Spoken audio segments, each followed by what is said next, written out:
Oh, well, hello. I didn't see you there. My name is Michael Boniface, and I'm one of the Senior Associate Consultants in the Department of Emergency Medicine at Mayo Clinic, Florida. Today's video lecture will be overviewing the basic background and knowledge required to utilize bedside ultrasound to enhance and expedite the clinical care of your patients. Before we start learning different protocols and applications, however, there are some important principles that we need to go over. In today's lecture, I'd like to review those physical principles at work behind sonography, how those principles become important when interpreting your images, and go over the technology itself. You're going to learn basic operation, appropriate transducer selection, and modes of scanning that can be utilized by even the novice sonographer. Okay, 45 seconds in and you're already checking Facebook, so eyes back here for this bat. Now, why is there a bat? As you probably guessed, it's because they navigate by echolocation. Now, echolocation and the pulse echo principle are at the foundation of what we're going to be discussing. There's also these guys, Jacques and Pierre Curie, who, among other things, discovered the piezoelectric effect. This guy, Paul Langevin, sitting to Albert Einstein's left. World War I era submarines, the street wristwatch you had in the 80s, this dude, the first medical ultrasound machine, and fast forward 70 years or so, and you have this. Fun fact about these Curie brothers, by the way, the younger, Pierre, married Marie Curie. Now, although both were exposed to very likely lethal doses of radium during their research, Pierre, unlike dying as a result of radiation poisoning as his wife did, was instead run over by a horse-drawn carriage while crossing the road 3 years after they won the Nobel Prize. So here's a quick timeline of events or discoveries relevant to medical ultrasound. These correspond to the pictures in the prior slide. Now, speaking of Paul Langevin, here's an even more irrelevant and fun fact. So after Pierre Curie died, Marie Curie had a love affair with Paul Langevin, who not only was a former student of her deceased husband, but also married at the time. She described him, among other things, as having a thriving mustache, as can be seen here. So this new fancy technology made several high-profile appearances in the popular press in the 20th century. It picked up by Time, Life magazine, and it was shattering at the time that you could do this without exposure to radiation. Ultrasound in prenatal care was cutting edge and certainly not the standard of care, even in the 1960s. Now, how many of your parents were born before 1965 and never had an ultrasound as a result? I like this picture because when you train in emergency medicine at a trauma center, you hear the trauma surgeon asking for a pan scan pretty frequently. Imagine sending your intubated, boarded, collared trauma patient off to this thing. This device was just released in late 2015 and literally plugs into your phone. It joins a myriad of ultra-portable and tablet-based devices that are now emerging on the market. Okay, now you get what you really came here for, a high school physics review. So sound waves are actually just pressure waves propagating through a medium, and as we discover, the nature of that medium becomes extremely important. Now here's where the fun really starts. Re-verify our range to target. One ping only. Captain, I just... Give me a ping, Vasily. One ping only, please. Aye, Captain.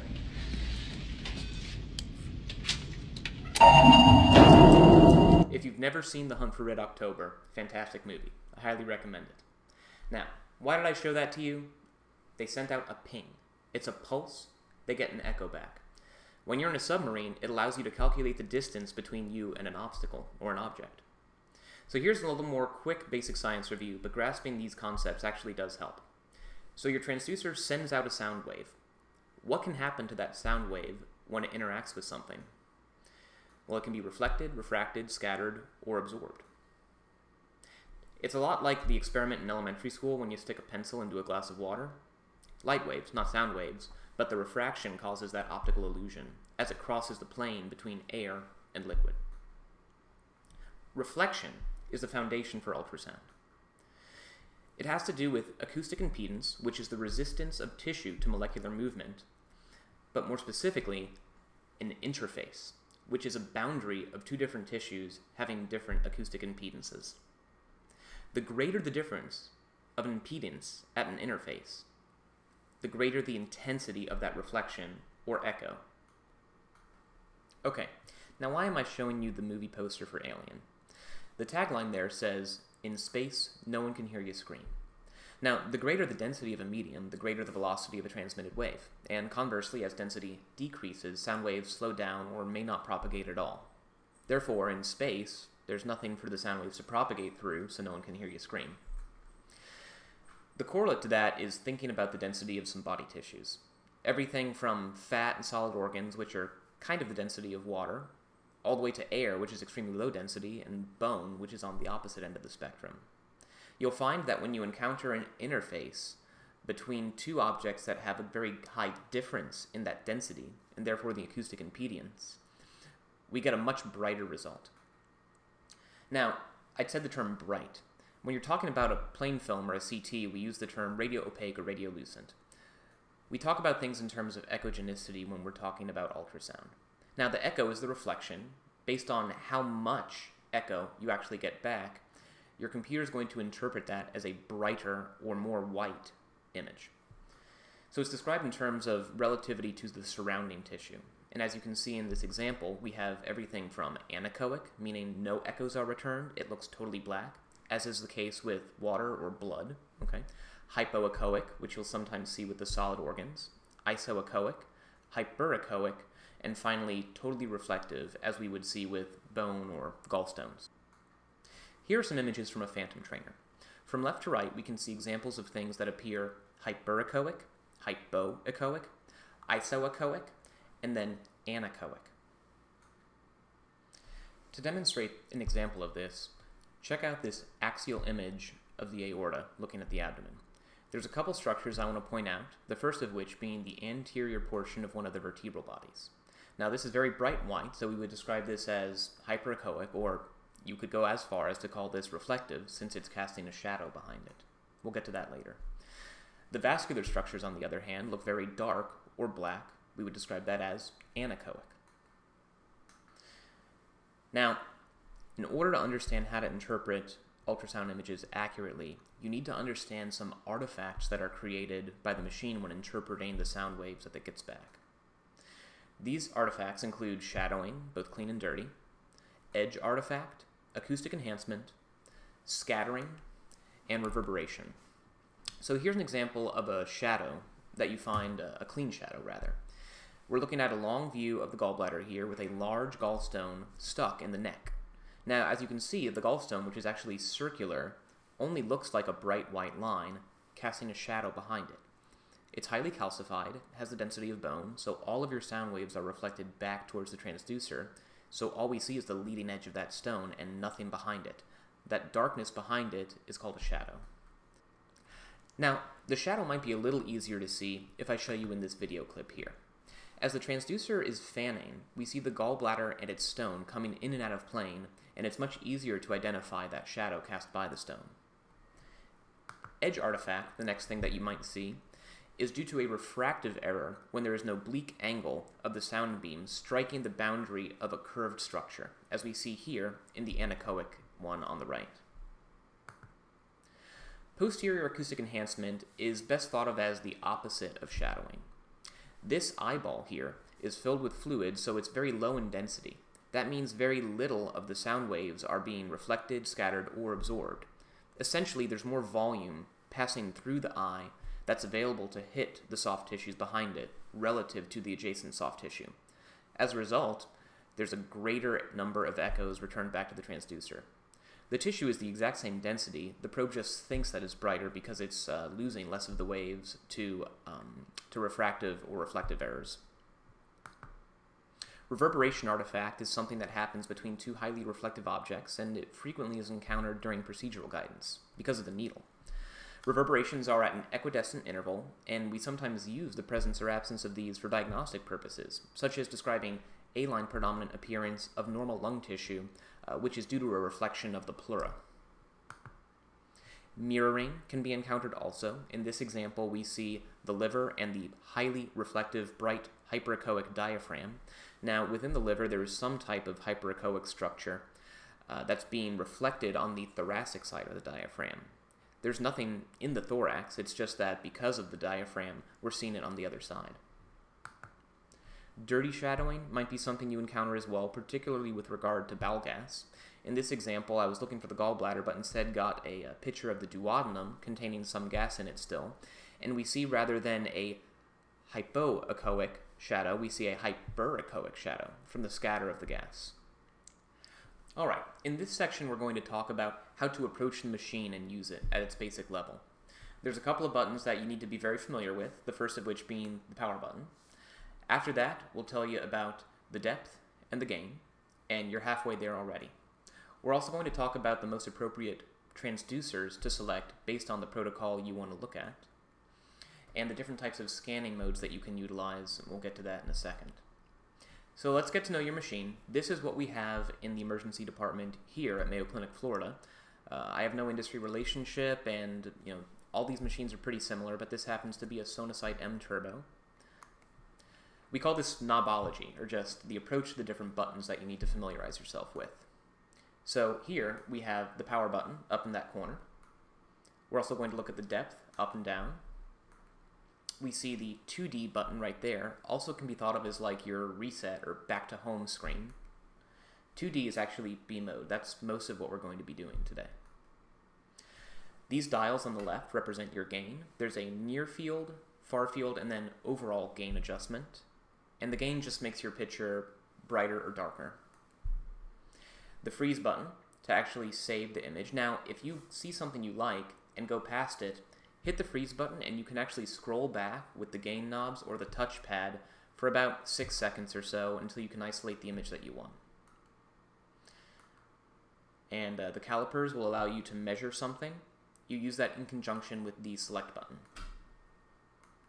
Alright, transducer selection considerations.